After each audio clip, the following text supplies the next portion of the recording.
how to get healthy and fit, food, fitness, and lifestyle tips with me, Lifestyle Tips. Hey guys, my name is Coach Cailah and welcome to my channel. It is life, health, and success made simple. And on today's episode, we are going to discuss how to get healthy and fit. We're going to talk about food, fitness, and lifestyle tips that'll help you reach your goals. But first, make sure that you subscribe. Hit that subscribe button, hit the bell icon for notifications for anytime I go live or update a new video. But more importantly, hey, put a comment below, because as a life coach and a health coach, I got your back. It is truly my goal to really help you. So please give me a comment, give me a subscribe, thumbs up, smash that button for me, and we're going to get right into how to get healthy and fit with food, fitness, and lifestyle tips with me, your girl, Coach Cailah. So guys, I cannot tell you how often I get this question. As a health coach, as a life coach, I'm always asked, well, where do I start? How do I become healthy? What is health? I'm glad you asked. So health is defined as the absence of dis-ease. I use dis-ease, right? Not just disease. Let's not only think about diabetes, hypertension, cholesterol, heart disease, coronary artery. Let's not think about disease. Let's think about the absence of trauma, the absence of drama, the absence of crap. So with the absence of stress, we're in a positive state of homeostasis, a positive balance for our body. That means that our body is operating optimally. Our body's happy, healthy, light, airy. Our body feels great. So we want to be healthy so that we can operate optimally throughout our daily lives. And then when we look at the aspect of, well, what is to be fit? You know, to be fit, it's not defined as how many muscles you have. It's not defined as how many push-ups you have. But being fit can be defined personally, very individually. Are you fit enough to live your life? If you want to live an active life, are you fit enough to do that? Are you able enough to do that? So we want to look at creating your body and designing your body. We want to look at designing your body in a way that you can live your life fully, freely, without any limitations that come from the body itself. So again, we want to look at fitness as a huge component to living a healthy lifestyle. Now, we're going to start off with food. That is a huge thing, okay? So before we get into my 3 main tips about how to live a healthy lifestyle by using food, let's talk about food itself. What is food, right? Obviously, we understand food brings calories, but I want you to look at food as fuel. That's the first thing. Food is fuel. It gives your body energy and calories to do the things that you need to do. But food is fuel, and food is also information. So think about this. Every time you sit down to eat, I want you to conceptualize, what is this meal? What is this food item going to do for my body? What is its purpose? Food is a tool that we use for the benefit of our body. So if you look at that piece of that ice cream, that bowl of ice cream, that bowl of cereal, that piece of candy, that junk food, what are you going to do for my body? Are you going to aid my body? Or are you going to hurt my body? Are you going to increase inflammation? Or are you going to increase the amount of calories I can burn? So everything that you do should have a purpose.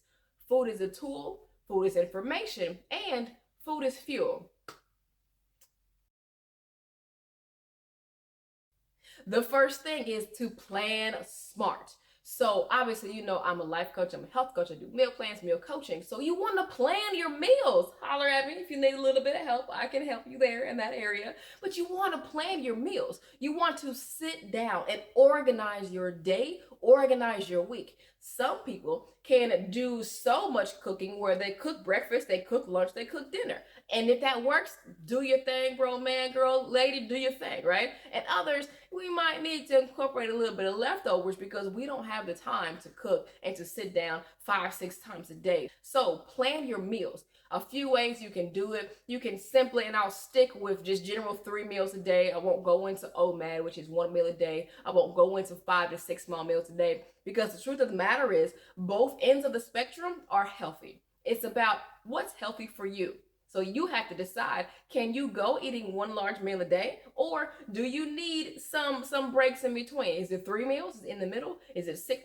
That's a whole nother subject. We'll get into that later. Just trust and believe. But understand that healthy for you may be 1 meal, it may be 6 meals. We just have to figure that out, right?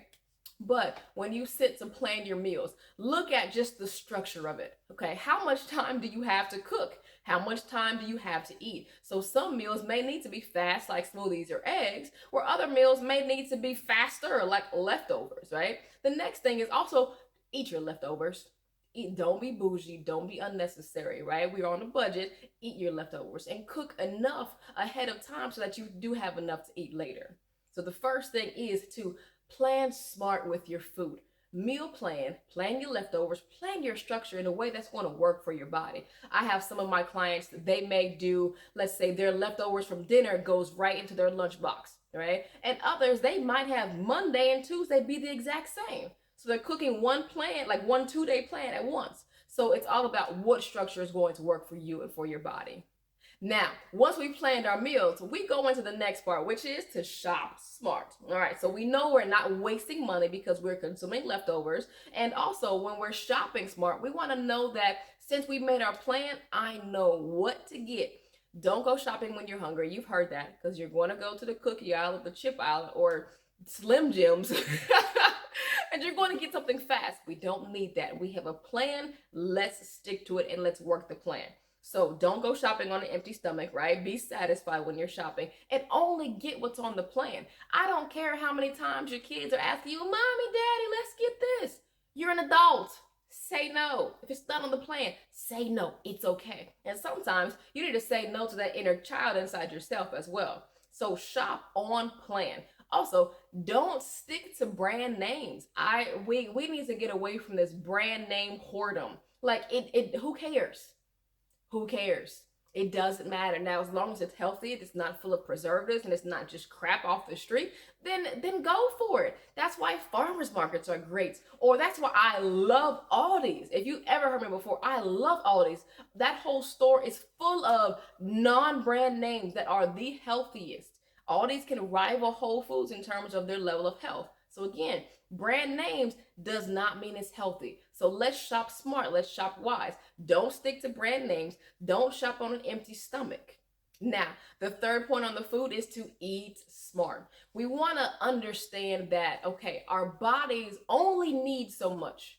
The reason why we have excess fat on us is because that fat is actually stored energy. Our bodies are really pretty darn smart, right? Our bodies put energy in our little fat packs so that we can have it just in case we need it later. That means our bodies are expecting us to utilize that energy, not for it to pile on. So when we eat smart, there are several tips. Eat on a smaller plate. That helps you understand your portion sizes. Kind of replace those starchy veggies with more fruits and more vegetables. Try and decrease the excess sugar. You've heard all of those. So when it comes to eating healthy, eat more greens, eat more vegetables. Here's another one. Eat a little bit less meat. You know that I'm a fan of meat. You know I'm a fan of the keto diet. You know I'm a fan of paleo, things like that. But that doesn't mean that you need a 20-ounce ribeye. Let's dig into that. 20-ounce ribeye can truly feed a family of 4. A 20-ounce ribeye is 1,260 calories, all right? It's about 6 grams of carbohydrates, 93 grams of fat, and 100 grams of protein. So if you divide all that, again, that is enough protein for one person in one setting, divided by 4. So look at our portion sizes. Reduce the amount of meat that you're consuming because truth be told, you don't need that much protein, number one. And number two, meat is more expensive to buy than protein complementation. And that means that using other things like beans and nuts and lentils that can add more protein to your diet. So I'm not saying you have to get rid of meat if you don't really want to, because again, I'm a fan of it. I love it. But reduce the size of the meat that you're consuming and making sure you're getting in more fruits, more veggies, especially more dark leafy greens. So in a nutshell, when it comes to eating smart, eat on a smaller plate. Replace a lot of their starchy vegetables with dark leafy greens and vegetables in general, right? Eat more fruits, eat more veggies, drink more water, drink more various types of tea throughout the day, drink more fluids, get more natural living things inside your body. Also, eat more fatty fish. Those things like tuna and mackerel. Not tuna from the can because they kind of take on fat, but eat the whole cut of steak, of the tuna steak itself. So tuna, mackerel, salmon, sardines. Eat nice and fatty fish because that'll give you a lot of omega-3s to help your body throughout your week. And that right there is how you eat smart. All right, rolling on into fitness. We hit food, and now we're going into fitness, guys. This one is probably the simplest. There are less tips on fitness than there are for food because we eat more than when we work out, as we should. But when it comes to fitness, I believe that you should be doing some type of physical activity every single day. Yes, every day. Like, think about it. There are 24 hours in a day. There are 168 hours in a week. So why are we complaining about doing 3-day workouts for 45 minutes to an hour? That's such a small percentage of our day, a small percentage of our week. So take the time to do more throughout your day. Be active, exercise on a daily basis. Another challenge that I give to all my clients is for every week, your goal is to get 150 minutes of cardio every week. Now, you might look and think, whoa, that's a lot. But let's do the math. Let's do 150 divided by 7. That goes to just about 22 and a half minutes a day, which isn't a lot. So get up, go walk the dogs for 22 minutes. Go walk outside for 22 minutes. Run in place. Walk 5 times a day for 5 minutes each. And that's your 25 minutes right there. So being active throughout the day, that's another part of the lifestyle tip. We'll get to that in a minute. But do 150 minutes of cardio every single week. Now, on the workout side, we do want to separate our cardio from our workout because there is a difference. So we want to do our exercise. We think of resistance training. You can do calisthenics, which is no additional weight, or bands, dumbbells, kettlebells, barbells, it doesn't matter, but lift some type of weight, including your body weight itself. We want to do that minimally 3 to 4 times a week, ideally 5 to 6 times. That's where we want to get to. But we want to start off, let's start off 3 times a week exercising, right? Doing our resistance training and body weight training, and then also 150 minutes of cardio. Those are the best ways to live healthy on a fit lifestyle. And all right, guys, wrapping it up with lifestyle. So that's the biggest thing. Yes, we understand food, but we don't eat all day, right? Sometimes we don't eat during the day at all. Yes, we understand fitness, but again, we know we're not working out 168 hours out of the week, but we are living our life that long. So we are active in our lifestyles. So the biggest thing I want you guys to focus on is being positive and focusing on gratitude.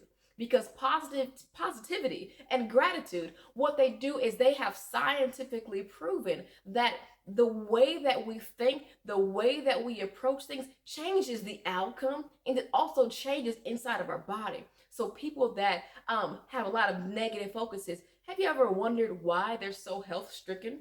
There's so many diseases and issues and things that just creep up in their body because their body is just negative. Our bodies react to that. It's about Reiki. It's about the vibrations of the universe, So we want to have positive thoughts. Think positive towards others. Think positive towards yourself and practice gratitude. Wake up in the morning and say, thank you, Jesus, for allowing me to wake up this morning. Tell your dogs, doggy, I love you. You're awesome. Just show love. Just be love, because that will raise and increase your vibrations, which will cause so many health benefits. So the first thing is positivity and practicing gratitude. The second thing, which is equally as important, is to get enough sleep. How many times have you not slept? How many times have you bought into that whole team no sleep? It's the dumbest thing in the world. You're hurting your present and your future more than you're protecting or building it. Your body needs sleep. It's built that way. Your body is not a machine. It's an organic piece of mastery that needs a little bit of sleep time, a little bit of downtime to recover and to recuperate. So in our sleep cycles, our bodies are recovering from our exercises. They are recuperating from the day. They're shedding the negativity. So our bodies need that extra sleep. So get at least 6 hours minimum. Your body needs that time to recoup and to recover. Without the time to recoup and recover, did you know that your mood swings will jack up? They will definitely increase. Your sex drive will decrease. You'll have so many bouts of brain fog and forgetfulness, and you'll sit there during your workday just being lethargic, not able to get tasks done because you try to stay up getting more things done. No, take a break. Relax your body. Take a second, just to breathe, relax, take a quick nap, and your brain shuts on so fast when it has just a second to relax and to chill. And then also your risk of disease increases exponentially when it comes to not getting enough sleep, because again, sleep is a protective mechanism that your body utilizes. So get more sleep. Number 3 for our lifestyle tips is go get in the sun. Go enjoy the universe. Go enjoy Mother Earth. Go enjoy outdoors. Don't be afraid of the sun. The sun is more than just vitamin D, but vitamin D in itself has tremendous health benefits, from helping with bone growth, of course, from synthesizing certain nutrients and certain vitamins that your body needs. It can help give you energy. It helps boost your entire mood. So go outside, spend time in nature, play in the dirt, go roll around for all I care, but do something to be outside, be in the sun, even if you just walk around outside a few times a day. Being in the sun is going to be super beneficial for you. I promise you, it'll definitely change your mood and help you come back a little more positive. Another thing is to focus on meditation. So sometimes we live a life that is so busy and just so extra, and it's so full and packed full of drama, of trash, of stuff, of things, of movement, of activity, of all of these things that are just piling and piling and piling up. But when was the last time that we had a chance, or that we created the chance to sit down, to calm our minds, to calm our bodies, to refocus, to re-energize, to gain control through silence, through stillness, through control over our mind and directing our own path instead of being swayed with whatever text message comes through, swayed with whatever email we have to send. Take that meditation time. Start off with 5 minutes, Start off with that time to really control and design your life and design your body. And the last thing, guys, is live actively. So whether you're working from home or you're back in the office or wherever you work, be active. Stand up when you're taking a phone call. Go outside every hour, right? Take a walk around the block. Stand up or walk around your office when you're on a Zoom chat. Whatever you can do, do it. Be active. Those simple tips. Park further away from the door. Take the steps instead of the elevator. Make yourself more active. The more movement you have throughout the day, the more active you are. So again, if you can raise your desk, stand up throughout the day. Hey, every hour, try this. Try giving me 10 push-ups, 10 squats, 10 sit-ups. Why not? And if you're kind of a germaphobe like I am at times and you don't want to get on the floor to do your push-ups, do them on the wall, right? Do wall push-ups or do push-ups off of the edge of your desk itself. So every hour that you're at work, do 10 of them. I promise you, your day will dramatically change. And also, you will improve and increase your life and your longevity. So guys, my name is Coach Cailah, and this is how to get healthy and fit by food, fitness, and lifestyle tips. So use these tips, incorporating them into your day. Do me a huge favor, like, subscribe, and share this content. It really helps me out, but also leave me a comment. Tell me, what is the first thing you're going to focus on? Are you going to focus on food, fitness, or lifestyle? What's going to be the easiest for you? Let's engage, let's communicate, and I look forward to seeing you guys in the comments. Thank you so much for subscribing and engaging with me, Coach Cailah, and my channel, Life, Health, and Success Made Simple. Always design your body and design your life.